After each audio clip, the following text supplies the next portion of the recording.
Semana que acaba, semana que começa. A semana que terminou foi mais uma semana de forte volatilidade, em linha do que já tinha acontecido nas semanas anteriores. Começámos logo com o executivo de Liz Truss a recuar no corte de impostos que tinha sido anunciado uma semana antes, mais ou menos, depois das empresas de rating, a Fitch e a Standard & Poor's, nomeadamente, terem colocado a dívida britânica de uma perspectiva estável para uma perspectiva negativa, colocando assim alguma pressão mais sobre o executivo britânico. Nos bancos centrais foram uma vez mais a grande preocupação dos mercados em geral. Em termos de reuniões, tivemos 4 reuniões mais importantes, a do Banco da Roménia, da Polónia, da Austrália, da Nova Zelândia, e houve aqui meias surpresas porque na Roménia, por exemplo, estava-se à espera de uma subida de 50 pontos e o Banco da Roménia subiu 75 pontos base. Já por outro lado, na Polónia, era suposto, ou o mercado esperaria uma subida ligeira de 25 pontos e nem isso aconteceu, com o Banco da Polónia a manter as taxas de juros. Já no outro lado do mundo, na Austrália e na Nova Zelândia, a Austrália surpreendeu de alguma forma, baixando o ritmo de subida de taxas de juros dos 50 pontos anteriormente para, desta vez, subir 25 pontos base, e já na Nova Zelândia ele entregou aquilo que estavam à espera, ou seja, 50 pontos, mas por outro lado o discurso foi um pouco mais hawkish, um pouco mais agressivo, porque ainda coloca a hipótese de voltar aos 75 pontos base. Mas de facto, mais do que tudo isto, os mercados estavam avidamente à espera de alguma coisa que permita afastar, digamos,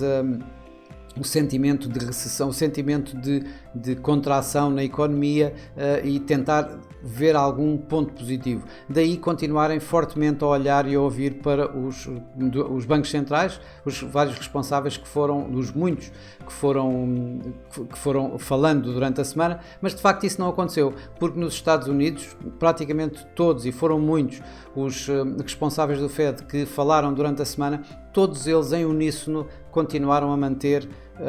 a ler sobre a mesma cartilha, continuando a reiterar que o Banco Central vai continuar fortemente a subir taxas de juros, vai manter o aperto da política monetária, vai manter as taxas em alta, isto para combater a inflação que, segundo todos eles disseram, continua a ser a principal preocupação do Fed.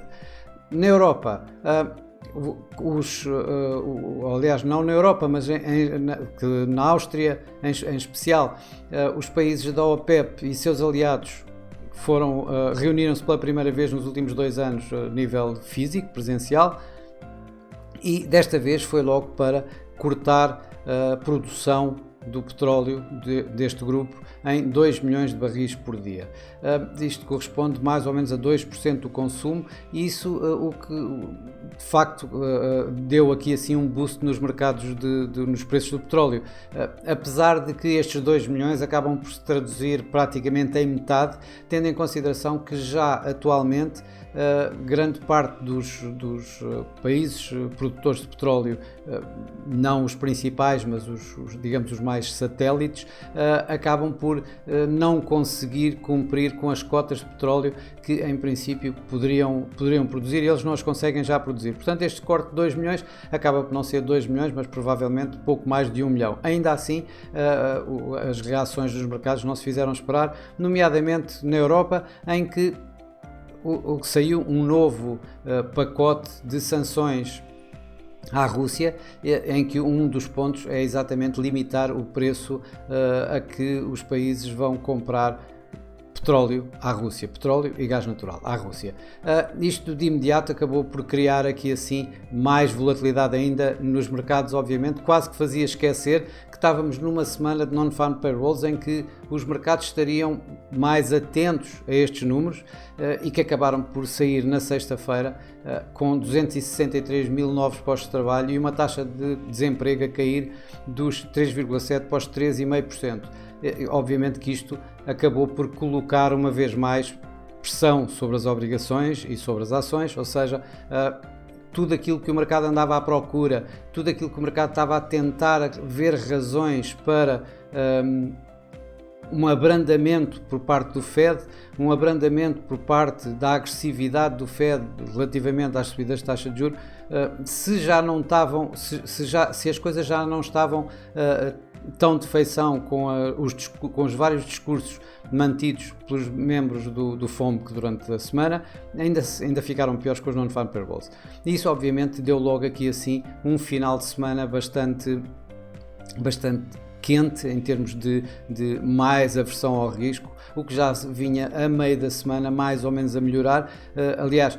curiosamente, os mercados acionistas até terminaram a semana em terreno positivo, nomeadamente, por exemplo, na Ásia, que em média terminaram com ganhos na ordem dos 4%, com China de fora. Os mercados continentais na China estiveram de fora em feriado no Golden Week, mas os mercados asiáticos no geral acabaram uma semana a ganhar cerca de 4%, isto porque fecharam muito antes dos non-farm payrolls. Obviamente que os non-farm payrolls deram mais uma pressão elevada em cima do preço das ações, dos mercados acionistas em geral, principalmente nos Estados Unidos, mas ainda a Europa conseguiu também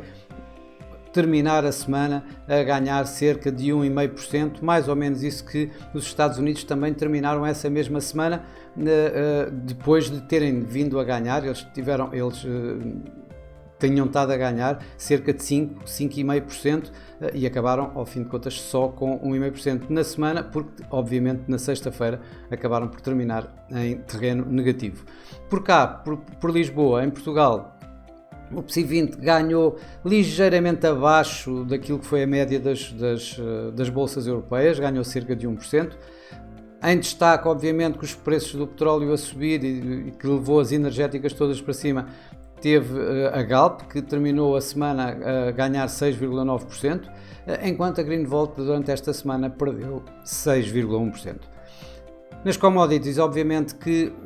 aquele início de semana com um dólar ligeiramente mais fraco, com as obrigações mais altas e as yields mais baixas, acabaram por ter aqui as commodities algum suporte. Obviamente que o destaque vai para os preços do petróleo, isto porque com o corte da OPEP acabou por dar um boost bastante elevado aos preços do petróleo, que ganharam esta semana cerca de 15%, com o Brent,